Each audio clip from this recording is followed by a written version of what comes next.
Gentlemen, if you've had anger in the past, I've shared this myself on the show, and I'll share again if no one jumps in right away. If you're a man, especially one that I've talked with on the phone or over Zoom at all at this point, and we've talked about anger and what it was like in the past and how you're handling it now, I'd love for you to unmute yourself or go ahead and post in the chat of what's been different for you. How do you look at your anger? How do you set yourself up for success in the morning? Because these are all things that we talk about and we teach. And I want to see what you guys can bring to the table. So who's going to unmute themselves or raise their hand or post in the chat about how they've changed their world around anger, please? And Patrick had posted, beware of your anger becoming the battle and the journey. Hold on to the beauty in the journey. Anger must not be the purpose in the moment.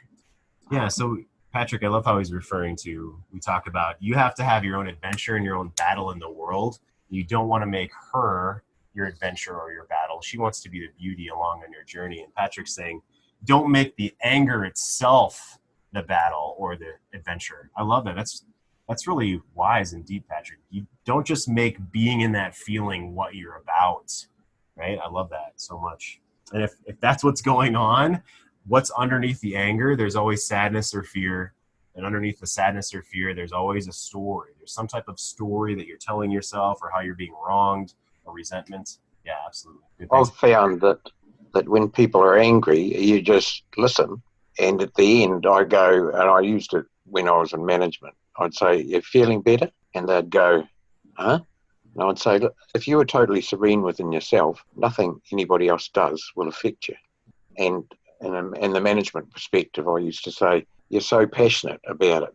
Thank you for the honest feedback when they're having a go at me. If you weren't passionate about the job, you wouldn't be angry. So I respect that. What you're saying about honoring their passion, that they really care, and their anger and their intensity is showing that they care.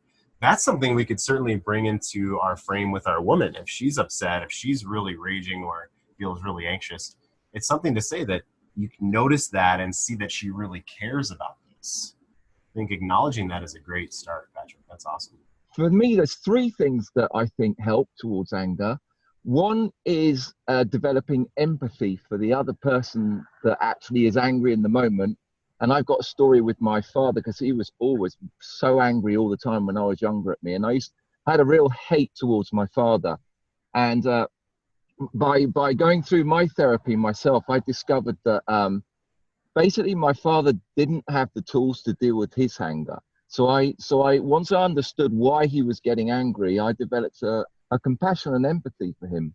Another thing is awareness. Just the fact that you can develop awareness of when you're anger, and you can be awareness from outside looking in. You're observing your anger. Just knowing that itself can really help. And the last one that I think has really helped me, and I think one of the reasons that many men have anger issues as well, is because they don't set the boundaries. And once you learn to set boundaries, like Rob was saying there, you set that boundary so you don't lead yourself to feel those boundaries being broken, which can quite often be the cause of why so many men get frustrated and they just suddenly friggin' explode like, fucking hell, I can't take this. Yeah.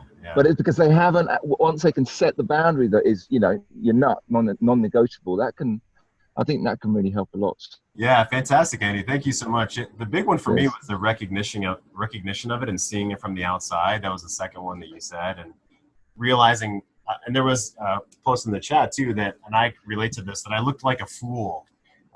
This is years ago at this point, since 2015, specifically working on that. I felt like I looked like a fool after the fact. It never got me the result that I was hoping that it would. It never brought about the passion from the other person that I was hoping that it would. It never really fixed anything that I thought. So just looking back, like, yeah, wow, that strategy's not working for me. I need to change that. So I appreciate it. Yeah. I don't think you can really. Sometimes when I used to be angry before, I used to try and justify why I'd been angry and to make it okay. But really, I don't see how there is any justification when you start to learn that there are so many other better forms of responding to anger. Like Rob said, instead of reacting, you learn to respond instead. And yeah, there are definitely tools out there that can help. Yeah, thanks, Andy. I appreciate it. I'm going to press pause. I love it. Thanks for coming in. Yeah, I mean, and we don't live in caveman days any longer when we could just beat the other person to a pulp and then move on with our short life. I mean, good thing. I mean, that's a good thing. So all of those habits, all of those evolutionary habits that are ingrained in us, we can use those in different ways now. And that's why we're talking about this on the show, to put it on the table of how to keep your frame. Yeah, Roger, please. Thanks for raising your hand. Come on in. In brief, I've had anger issues for a long time over a number of things, and those rear their ugly heads sometimes in my relationships, in my relationship with my wife. The two most things that I would say are most important is, one, there's nothing wrong with anger itself. Whether you feel anger or not, you can't really control. Okay, you're going to feel anger from time to time. And in a sense, that's good. What's important is how you react to it. And for me, let me back up. It's important you feel it, because I think when you try to tamp it down and not feel it, it festers and becomes worse until it blows up. I think it's okay to feel that anger, but then you want to depersonalize it. And, with me, I'm big on metaphor and imagery, just the way my brain works. So for me, it's a situation where I view the ugly monster coming out of the back of my head, right? And I detach that emotion from my core being and view it objectively as just another thing, like having a I don't know, whatever, what's a good one? Like having a genital wart, and the That's thing a good one. Good one. I couldn't think of anything else.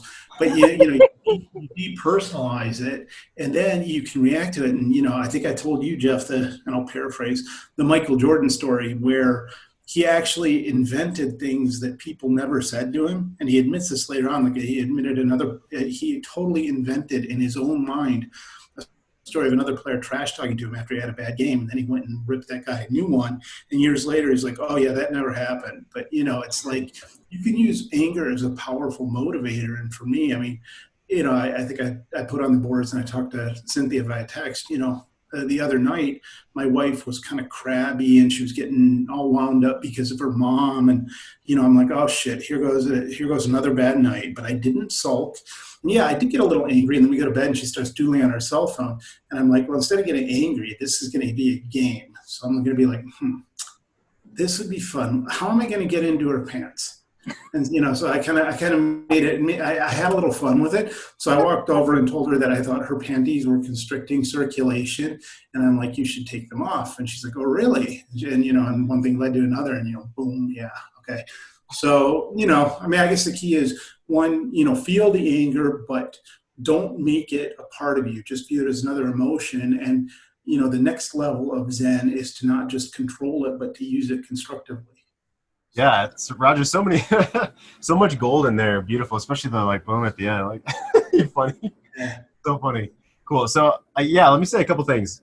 As a guy who had a lot of anger and used it in powerful ways to stay up and work, or get up and take my long commute in the morning to my then corporate job, back in my previous life, back in my 20s.